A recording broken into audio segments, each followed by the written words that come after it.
Há mais ou menos um ano saiu uma notícia de que a Netflix estava cancelando a série Sense8. E todo mundo ficou bem chateado com isso, mas depois de um tempo a Netflix resolveu mudar de ideia e anunciou um filme de 2 horas para contar o final da série, para não deixar a série sem uma conclusão. A hora de ver o final de Sense8 está chegando. Nessa sexta-feira, o episódio final de Sense8 vai chegar à Netflix e é claro que vai ter um vídeo aqui no canal falando sobre a série e o desfecho da série. Então, para preparar, a gente resolveu fazer o seguinte: vamos falar sobre as duas mentes criadoras de Sense8 e que também estiveram por trás de várias outras revoluções que aconteceram na cultura pop ao longo dos últimos 20 anos. Hoje nós vamos falar sobre Lana e Lily Wachowski. Vamos passar rapidamente pela carreira delas. Nós precisamos voltar para os anos 90, quando a Lana e a Lily Wachowski ainda se chamavam Larry e Andy Wachowski.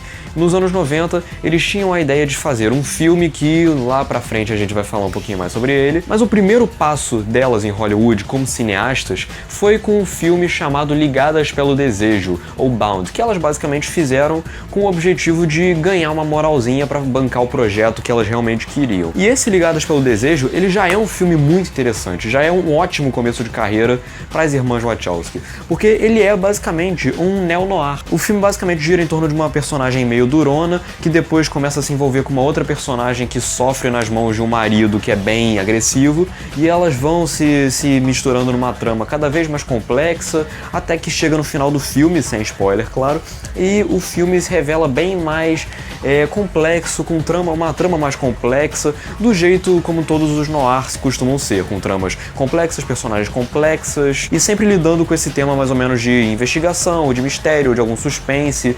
E esse filme ele funciona muito bem por causa disso, porque ele consegue resgatar os elementos clássicos do noir, como por exemplo os arquétipos dos personagens, e ao mesmo tempo atualizá-los. O casal protagonista é um casal de lésbicas. O mais importante no filme é que ele vai progressivamente se tornando mais angustiante. Você chega no final do filme e você quer saber o que vai acontecer com todos aqueles personagens e tal. Já nesse filme a gente já vê alguns traços estéticos que mais tarde viriam a ser reutilizados pelas irmãs Wachowski, como por exemplo aquelas roupas de couro, a estética do filme como um todo. Mais tarde seria remetida no filme seguinte delas, que foi o nosso queridíssimo Matrix, de 1999, que aí sim foi uma grande revolução. Ninguém fazia a menor ideia de que filme era Matrix quando esse filme saiu. Esse filme estreou quando a internet ainda estava começando a viver o seu advento. Ele é um filme que, assim, explodiu as cabeças de todo mundo, porque ele era um filme que, ao mesmo tempo, ele conseguia funcionar maravilhosamente bem como entretenimento, ele também era um espetáculo de ação. E ainda hoje, se você vai assistir a Matrix, você percebe que ele é um filme que sobreviveu muitíssimo bem ao tempo. Ele é um blockbuster perfeito. E assim, você percebe a partir daí que as irmãs Wachowski, elas tinham vindo pra ficar. Elas tinham uma carreira promissora. A gente ainda vai voltar a falar sobre esse filme no futuro, porque esse filme merece um programão daqueles dissecando toda a complexidade de Matrix e explicando por que é um filme tão bom. Mas o fato é que, do ponto de vista de história, ele é um filme complexo. É um filme que jamais subestima a inteligência do espectador. É um filme que apresenta uma trama intrincada, com conceitos filosóficos muito apurados, e ele, obviamente, todo mundo já sabe disso, já é lugar comum dizer que Matrix tem óbvias inspirações no mito da caverna do Platão, lógico, e além disso também existem outros conceitos de filosofia, e além disso ele também trazia várias inspirações de animes, como por exemplo, o que seria de Matrix sem Ghost in the Shell, que também tem um vídeo aqui no canal falando sobre Ghost in the Shell, e também outras obras, como por exemplo o livro do Neuromancer, e várias outras obras, toda a influência de não só da literatura, mas dos animes, como eu falei, vieram a transformar Matrix numa obra fabulosa do ponto de vista narrativo. É um filme que leva a gente a questionar o que é o real, o que nos torna humanos, o que torna essa realidade de fato uma realidade. E ele veio na época certa, aproveitando o advento das mídias virtuais e digitais, ele conseguiu trazer isso para dentro da sua história, sugerindo que todos os seres humanos dentro da Matrix, são NPCs, e que eles vivem manipulados e monitorados pelos agentes, que são os vilões da história. Não era uma trama nova, claro que não, esse conceito já foi explorado em várias outras obras, como eu falei,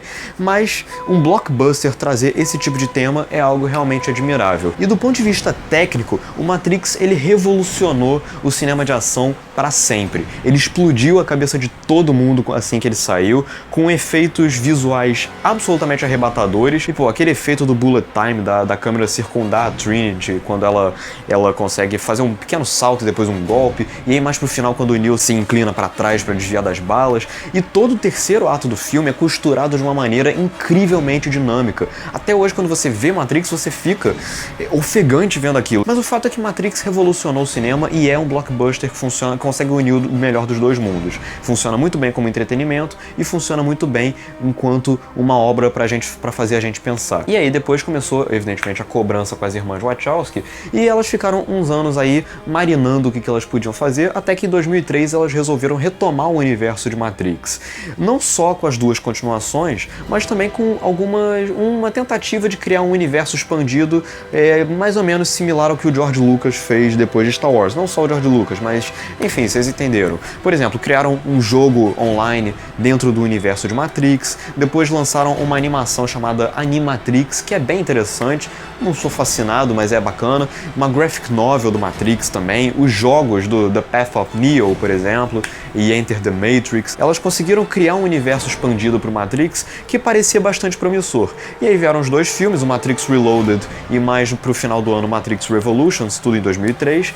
Matrix Reloaded é um filme do qual eu gosto, acho um bom filme, acho que ele continua apropriadamente os conceitos introduzidos no filme anterior, ele é uma boa expansão de universo e tem sequências de ação absolutamente espetaculares, principalmente aquela passada numa autoestrada, mas ainda assim, ele é um filme que tem um problema muito forte, que é o fato de que ele é um filme incompleto. Ele deixa muitas pistas que vão ser solucionadas no filme seguinte, deixa o espectador mais confuso do que deveria. Existem cenas que são desnecessariamente confusas, aquela cena do arquiteto no final chega a ser engraçada de tão incompreensível e tão louca que ela é. Tem efeitos digitais que envelheceram pavorosamente. Aquela cena do Neo com os milhares de agentes Smiths hoje em dia é tenebrosa, mas era um filme que conseguiu expandir bem o universo e deixou a promessa de que talvez uma boa trilogia pudesse ser encerrada. O problema é que veio Matrix Revolutions. Se o Matrix Reloaded deixou uma série de perguntas abertas,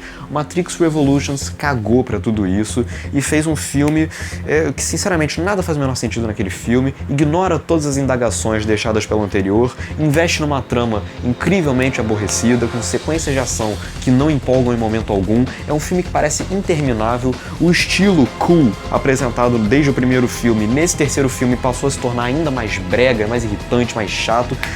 É terrível. Matrix Revolutions foi um péssimo fim para a trilogia. Aí alguns anos se passaram e as irmãs Wachowski tiveram a ideia de levar esta HQ aqui para os cinemas. Um clássico das histórias em quadrinhos, V de Vingança, do nosso queridíssimo Alan Moore, que também criou o Watchmen, que também tem vídeo aqui no canal. E as irmãs Wachowski resolvem fazer um filme. Elas não dirigiram o filme, elas produziram e roteirizaram o filme, mas elas chamaram um cara chamado James McTee, e o James McTee, ele basicamente fez um filme com todo aquele estilo pós-Matrix das irmãs Wachowski, com uma cena de ação no final com câmera lenta. Mas o V de Vingança é um filme do qual eu gostei muito, e eu achei que ele fez adaptações corretas.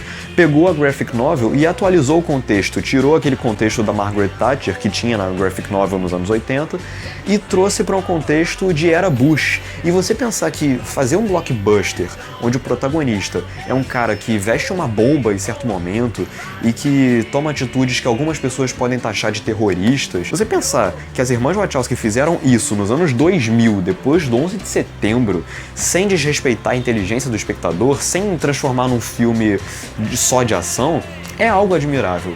E, porra, esse filme ainda tem o Hugo Weaving dando um show debaixo da máscara do V de Vingança. Ainda tem a Natalie Portman também sensacional no filme. É um filme do qual eu realmente gosto muito. E aí você imagina, as irmãs Wachowski, diretoras de Matrix e de V de Vingança, foram anunciadas como as diretoras do filme do Speed Racer. Você imagina o choque que foi para as pessoas saírem daquela estética cool do Matrix e do V de Vingança e ir para aquela maluquice lisérgica e alucinógena do Speed Racer. E é um filme que, assim, na época foi um fracasso retumbante, muita gente até hoje detesta Speed Racer, eu acho um filme sensacional. Eu nem vou me debruçar muito no Speed Racer aqui, porque já tem um vídeo de 40 minutos que eu fiz há menos de um mês, falando por que eu acho esse filme fabuloso. Eu acho o Speed Racer um experimento de linguagem dos mais corajosos, dos mais ousados, um filme esteticamente muito rico, muito inquieto, que misturou a linguagem dos animes com a linguagem do live action, com um pouco de LSD no meio dessas duas combinações, mas é um filme pelo qual eu sou realmente fascinado. Depois, em 2009, veio o Ninja Assassino, que elas produziram e roteirizaram, dirigido novamente pelo James McTee, do V de Vingança, e é um filme... Esse é o pior filme da carreira das irmãs Wachowski. É um filme insuportável. É um filme que com 10 minutos você já entende perfeitamente o tipo de filme que ele vai ser. É o tipo de filme que se acha divertido, se acha estilosão, se acha irreverente, mas na verdade ele é apenas nojento, podre, chato, irritante. É um filme muito ruim. É um filme difícil de você passar da meia hora inicial. É pavoroso. Ainda em 2009, o Larry Wachowski, que já era assumidamente LGBT, ele fez algo bastante corajoso. Ele se assumiu como Lana Wachowski, com a cirurgia de redesignação de gênero, e isso é uma coisa admirável. Um cara do tamanho do Larry / Lana Wachowski se assumir como uma mulher trans numa sociedade que, como Hollywood, tende a ser extremamente conservadora e não tolerar muito esse tipo de prática, é algo bastante admirável, e isso veio a se refletir na obra da Lana Wachowski daqui pra frente. E aí, depois do fracasso do Speed Racer, as irmãs Wachowski ficaram alguns anos aí sem fazer muita coisa, de novo, marinando o que elas podem fazer, até que em 2012 elas vieram com Cloud Atlas, ou aqui no Brasil, A Viagem, que é um filme que muita gente detesta, algumas pessoas gostam. Eu vou confessar que, mesmo sendo fã das irmãs Wachowski, esse Cloud Atlas ele não me pegou muito. Eu não gosto muito do filme, não. Eu acho que a ideia do filme ela é muito interessante, o filme é baseado num livro, mas eu acho que, assistindo ao filme, eu sinto que é uma história que funcionaria melhor num livro ou numa série do que num filme. E isso eu acho que indica um erro de adaptação. Do ponto de vista de montagem, ele é muito competente, o personagem fecha uma porta no presente e o personagem lá no passado abre a porta e as ações paralelas se ligam, e o filme ele conta a história de vários personagens, ou melhor, várias encarnações de vários personagens ao longo de 6 épocas diferentes. É uma proposta ambiciosa e é um filme que se concentra muito mais em ideias do que em ação. Não é um filme de ação, é um filme muito mais de ideias. É um blockbuster ousado, ambicioso, eu reconheço isso, mas eu sinto que, apesar dessas boas intenções, ele é um filme que fala desnecessariamente difícil algo que era basicamente simples. A mensagem do filme como um todo ela é uma mensagem bastante básica, de que nós podemos melhorar, nós podemos evoluir ao longo das épocas. A impressão que fica é de que é um filme meio pretensioso, no mau sentido da palavra. Um filme que tenta ser mais do que ele é, um filme que tenta ostentar mais do que ele tem para oferecer. E ainda tem aquela maquiagem bizonha que eles resolvem colocar em todos os atores, no Tom Hanks, no Hugo Weaving, na Halle Berry, todos eles ao longo de várias épocas diferentes, retratados com maquiagens completamente artificiais. Pouco mais de 2 anos se passaram, e aí no início de 2015 as irmãs Wachowski vieram com O Destino de Júpiter, que eu acho que foi, talvez, aos olhos gerais, o ponto mais baixo da carreira delas. Eu vou confessar pra vocês que eu nem acho esse filme essa catástrofe que todo mundo fala que ele é.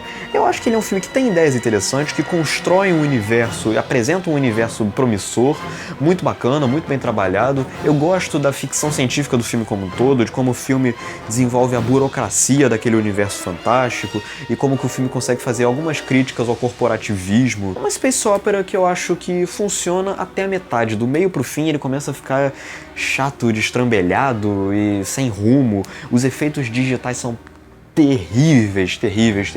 E os personagens, sinceramente, não são dos melhores. A Mila Kunis está péssima nesse filme, incrivelmente inexpressiva, e o Ed Redmayne faz um vilão que é constrangedor. O ritmo do filme é frenético demais, e isso pode deixar o filme meio confuso demais, mas é um filme que eu acho ok. E aí, ainda em 2015, as irmãs Wachowski nos apresentaram a Sense8, que aí já tem um vídeo aqui falando sobre a segunda temporada, que é uma série da qual eu gostei muito. Ela tem seus problemas, tem alguns momentos onde ela fica meio artificial demais, mas eu acho uma série tecnicamente fantástica. Eu acho que é uma série que ao mesmo tempo funciona muito bem como uma ficção científica, ambiciosa, intrincada, com conceitos que te deixam engajado enquanto espectador, ao mesmo tempo que ela consegue combinar isso com um discurso extremamente progressista, de empatia e de tolerância e de você saber viver em harmonia com os outros. É uma série da qual eu gostei muito. A segunda temporada teve vários momentos emocionantes e eu espero que o desfecho dessa série faça jus à boa expectativa gerada até então. Em 2016, depois do Sense8, o Andy Wachowski se assumiu como Lily Wachowski. E aí a transição esteve completa dos irmãos Wachowski para as irmãs Wachowski. E aí elas se tornaram dois símbolos em Hollywood da batalha pelos direitos LGBT, principalmente de mulheres trans. Duas pessoas do cacife das irmãs Wachowski se assumirem como mulheres trans é uma atitude extremamente corajosa e extremamente louvável. Então é isso, eu espero que vocês tenham gostado desse vídeo aqui. Curta aqui embaixo, compartilhe, comente o que você acha da carreira das irmãs Wachowski, inscreva-se no canal e nos vemos no vídeo sobre Sense8, certo? Um grande abraço e até a próxima!